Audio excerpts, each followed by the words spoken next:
Hello guys, कसे आहात तुम्ही? आय होप तुम्ही खूप मस्त असाल, छान असाल, सुंदर असाल, सुरक्षित असाल आणि माझ्या एका नवीन व्हिडिओमध्ये तुमचं खूप खूप स्वागत आहे. तर पहा, आज आपण काय करणार आहोत. तर इथे माझ्याकडे आंबे आहेत. तर मी गावाला गेली होती. गावावरून येताना मी हे आंबे आणलेले आहेत.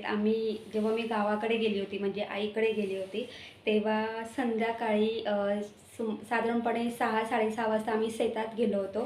तर त्या शेतामध्ये आंब्याचं झाड होतं आणि त्या झाडावरचे हे आंबे आहेत. काही आंबे खाली पडले होते, म्हणजे साधारणपणे 3-4 आंबे खाली पडले होते आणि काही आंबे खाली म्हणजे पाडलेले आहेत. तर आपण ह्या आंब्यांपासून आज आपण आंबट आणि तिखट अशी आंब्याची चटणी करणार आहोत. आता हे जे आंबे थोडे आंबटच आहेत आणि ही आंब्याची चटणी तांदळाच्या भाकरीबरोबर एकच नंबर लागते. तर चला, या आंब्यापासून आज आपण आंबट आणि तिखट अशी चटणी करूया. हा व्हिडिओ शेवटपर्यंत पहा. जर तुम्हाला माझा व्हिडिओ आवडला असेल तर माझ्या व्हिडिओ लाईक शेअर करा आणि माझ्या चॅनलवरती नवीन असाल तर माझ्या चॅनलला सबस्क्राईब करायला अजिबात विसरू नका. तर चला, रेसिपीला सुरुवात करूया.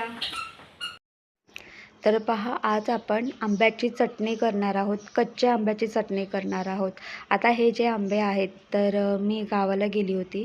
तर गावाला झाडावरचे हे आंबे आहेत.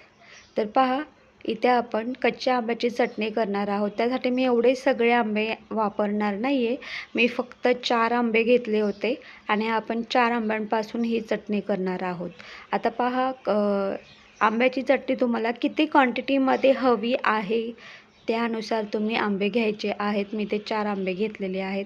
आता हे आंबे पाण्यामध्ये आपल्याला स्वच्छ असे धुवून घ्यायचे आहेत.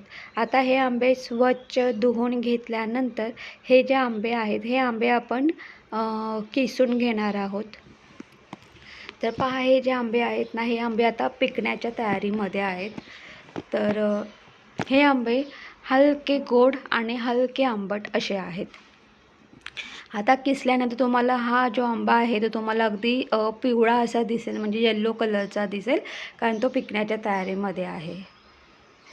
तर पहा, इथे आपल्याला हा जो आंबा आहे तो आपल्याला अशा पद्धतीने किसून घ्यायचा आहे. तर पहा, हा आंबा किसताना आपल्याला गोल गोल किसून घ्यायचा आहे. आधी एका साईडने किसून घ्यायचा आहे, त्यानंतर त्याची साईड चेंज करायची आहे. दुसऱ्या साईडने आपल्याला किसून घ्यायचा आहे. दुसरी साईड किसून झाली की तिसरी साईड किसून घ्यायची आहे. अशा पद्धतीने आपल्याला हा जो आंबा आहे ना, असा गोल गोल किसून घ्यायचा आहे. आणि काय झालं माहिती आहे का, आता हे आंबे ना पिकण्याच्या तयारीमध्ये आहे, त्यामुळे हे आंबे थोडे असे मऊ आहेत. तो असो, तुम्ही पाहू शकतात, मी अशा पद्धतीने हा आंबा पूर्णपणे किसून घेतलेला आहे. आणि पहा, हे आंबे छोटे असल्यामुळे ना एका आंब्याचा किस खूप कमी पडतो. तर त्यानुसार मी इथे अगदी 4 आंबे घेतले होते. मग त्यानंतर मी पुन्हा 2 आंबे एक्स्ट्रा घेतले, म्हणजे असे इथे मी 6 आंबे घेतले आणि 6 आंब्याचा हा किस आहे, कारण आंबे छोटे छोटे होते म्हणून. तर पहा, हा जो किस आहे ना, हलका असा गोड आणि आंबट आहे. आता आंब्याची चटणी ना एक नंबर लागते. तर पहा, मी इथे एक बडगी घेतलेली आहे. या बडगीमध्ये आपल्याला लसूण ॲड करायचं आहे, अगदी 4 ते 5 पाकळ्या लसूण. त्यानंतर आल्याचा एक तुकडा ॲड करणार आहोत आपण. त्यानंतर इथे आपल्याला 5 ते 6 हिरव्या मिरच्या ॲड करायच्या आहेत. आता या ज्या हिरव्या मिरच्या आहेत या कमी तिखट आहेत. त्यानंतर एक वाटीभरून मी इथे बारीक चिरलेली कोथिंबीर ॲड केलेली आहे. आता पहा, इथे आपण ठेचा करून घेणार आहोत. अगदी आलं, लसूण, मिरची, कोथिंबीर याचा आपल्याला अगदी असा भरडा करून घ्यायचा आहे.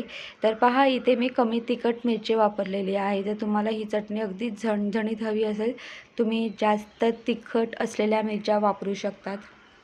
इथे आपला ठेचा छान मस्त असा तयार झालेला आहे. तर पहा, मी इथे एक पातेलं घेतलेलं आहे. त्याच्यामध्ये ऑइल ॲड केलेलं आहे. ऑइल गरम झालं की त्याच्यामध्ये आपलं जिरं, राई ॲड करायचं आहे. जिरं, राई गरम झाल्यानंतर त्यामध्ये मी इथे एक मोठा कांदा असा उभा चिरून घेतलेला आहे, तो ॲड करूया आपण. त्यानंतर इथे आपल्याला कढीपत्ता ॲड करायचा आहे. कढीपत्ता ॲड करून झाला की आपलं हे छान मस्त फ्राय करायचे आहे. तर पहा, इथे मी अगदी अर्धा चमचा मीठ ॲड केलेलं आहे. मिठामुळे काय होतं माहिती आहे का, हा जो कांदा आहे ना, हा कांदा लवकर शिजतो. आता पहा, कांदा फ्राय करून झाल्यानंतर आपण जो आलं, लसूण, मिरची, कोथिंबीर याचा जो ठेचा केला होता तो ॲड करूया. तो पण छान मस्त फ्राय करून घ्यायचा आहे. तो फ्राय करून झाल्यानंतर 1-2 मिनटानंतर आपल्याला टोमॅटो ॲड करायचा आहे. इथे मी एक मोठा टोमॅटो बारीक चिरून घेतलेला आहे. तो सुद्धा मस्त फ्राय करून घ्यायचा आहे. आता तो फ्राय करून झाल्यानंतर आपल्याला झाकण ठेवायचं आहे. 5 मिनटं वाफ काढून घ्यायची आहे. म्हणजे कांदा टोमॅटो छान मस्त असं मऊ शिजले पाहिजेत. तर पहा, इथे मी पाव चमचा हळद, त्यानंतर इथे मी अर्धा चमचा गरम मसाला, 1 चमचा लाल तिखट आणि इथे 1 चमचा मी काश्मीरी मिरची पावडर ॲड केलेली आहे. आता पहा, हे छान मस्त आपल्याला फ्राय करून घ्यायचं आहे. आता हे सगळं फ्राय करून झाल्यानंतर आपण जो आंब्याचा जो किस केला होता तो आपण ॲड करून घेणार आहोत. तो छान मस्त आंब्याचा किससुद्धा आपल्या याच्यामध्ये फ्राय करून घ्यायचा आहे. आता पहा, इथे आपण जी आंब्याची चटणी करतो आहोत ना, ही आंब्याची चटणी चवीला एक नंबर आणि भन्नाट अशी लागते. आता आपण कसं नेहमी भाजी चपाती खातो, तर नेहमीप्रमाणे भाजी चपाती जी खातो, पण ही चटणी नेहमीप्रमाणे भाजीसारखी अजिबात लागत नाही. तर आंबट आणि तिखट अशी ही चटणी लागते. तर पहा, मी आता पुन्हा झाकण ठेवलेलं आहे आणि झाकण ठेवून आपल्याला 5 मिनटं वाफ काढून घ्यायची आहे आणि 5 मिनटानंतर झाकण काढायचं आहे. तर तुम्ही पाहू शकतात, छान मस्त इथे आपली अशी ही चटणी तयार झालेली आहे. आणि जर तुम्हाला याच्यामध्ये थोडा रस्सा वगैरे हवा असेल, म्हणजे थोडं चटणीमध्ये थोडंसं पाणी वगैरे हवं असेल किंवा हलका लबक असा रस्सा हवा असेल, तुम्ही गरम पाणी ॲड करू शकतात. पण चटणी अशी छान लागते. तर पहा, मी ते पाण्याचा अजिबात वापर केलेला नाही आहे. चटणीमध्ये आपल्याला पाण्याचा अजिबात वापर करायचा नाही आहे. पण कधी-कधी काय असतं माहिती आहे का, कोणाला आहे ना भाताबरोबर थोडा रस्सा हवा असतो, तर खूप जणं भाजी करताना त्यामध्ये थोडंसं पाणी टाकतात. तर पहा, इथे अशा पद्धतीने आपली ही चटणी मस्त तयार झालेली आहे. एका प्लेटमध्ये ही मी चटणी ट्रान्सफर करून घेतलेली आहे आणि ही जी चटणी आहे चवीला एक नंबर आणि भन्नाट अशी लागते. जसं मी तुम्हाला मगाशी सांगितलं, जसं आपण नेहमीप्रमाणे भाजी चपाती खातो, तर ही नेहमीप्रमाणे भाजी न लागता ही चटणी छान मस्त आंबट आणि तिखट अशी ही चटणी लागते.